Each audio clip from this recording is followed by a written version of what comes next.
इसको हमने ऐसे क्यों लिखा है, क्योंकि हमें पता है कि कोई भी एन डायमेंशनल वेक्टर स्पेस होता है वो इसके आइसोमॉर्फिक होता है, क्योंकि ये भी एन डायमेंशनल है, ये भी एन डायमेंशनल है। जो इसके एलिमेंट हैं इस फॉर्म में लिख सकते हैं, तो जो इसके एलिमेंट होते हैं इस तरह के होते हैं। तो इसका मतलब हुआ इसके एलिमेंट हैं ये वाले, तो इसका बेसिस होगा ये वाला, ठीक है।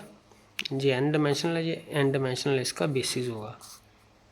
तो इसी तरह से हमने भी इसके भी एलिमेंट इस फॉर्म में ही लिख दिए थे। इसके एलिमेंट जो थे हमने ये F6 की फॉर्म में लिख दिए थे, ठीक है। तो देयरफॉर क्योंकि इस रिजल्ट से हमें पता चलता है, तो हमने इसके एलिमेंट थे इसकी फॉर्म में लिख दिए थे इस तरह से, तो वो Li सेट बन गया था। लेकिन अब हमने चेक करना है जो गिवन सेट है ये वाला, ये Li है कि नहीं, ये भी 6 डायमेंशनल है। तो इसके एलिमेंट्स भी हमने इसी तरह रोज़ में लिखने हैं इनको चेक करने के लिए। 1 2 -3 4 0 1 ये पहली रो बन जाएगी इस तरह से। ये पहली रो, दूसरी मैट्रिक्स लेंगे, उसके एलिमेंट्स भी F6 फॉर्म में लिखेंगे क्योंकि इसकी डिमेंशन है 6, ये लिख दिए, ठीक है। अब तीसरा एलिमेंट है, ये तीसरा एलिमेंट है हमारे पास,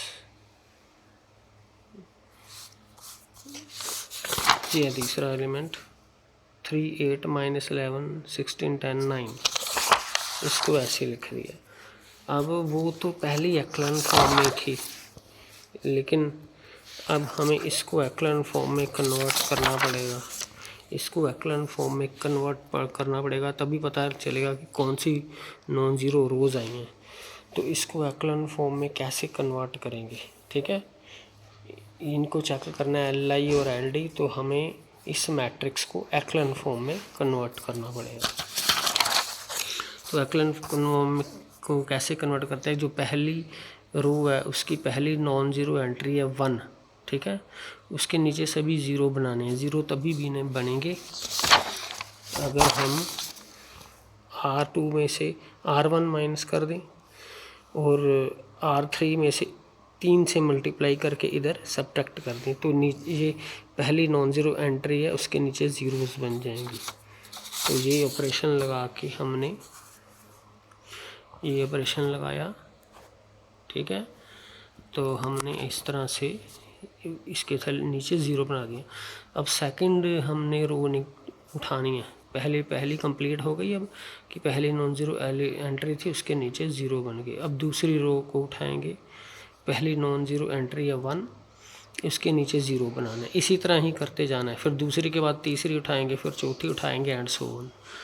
अब दूसरी रो है, इसकी फर्स्ट नॉन ज़ीरो एंट्री 1 है, इसके नीचे ज़ीरो बनाना है। तो इसको R2 को 2 से मल्टीप्लाई करके R3 में माइनस कर देंगे, ये माइनस कर देंगे 2 से मल्टीप्लाई करके। ये ऑपरेशन लगा तो ये ज़ीरो बन गया।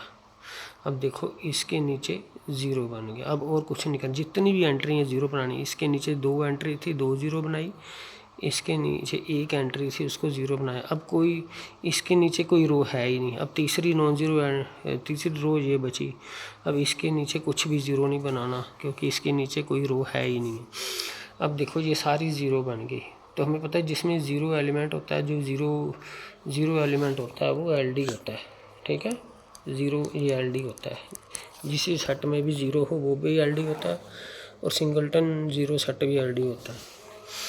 तो एक्लन फॉर्म में जो नॉन ज़ीरो रोज़ हैं, ये 2 नॉन ज़ीरो रोज़ हैं, वो LD हो गई। इसका मतलब अगर 3 लेंगे तो ये LD हैं, ठीक है। अगर 3 एलिमेंट्स लेते हैं तो LD हैं, अगर 2 लेंगे तो Li हैं।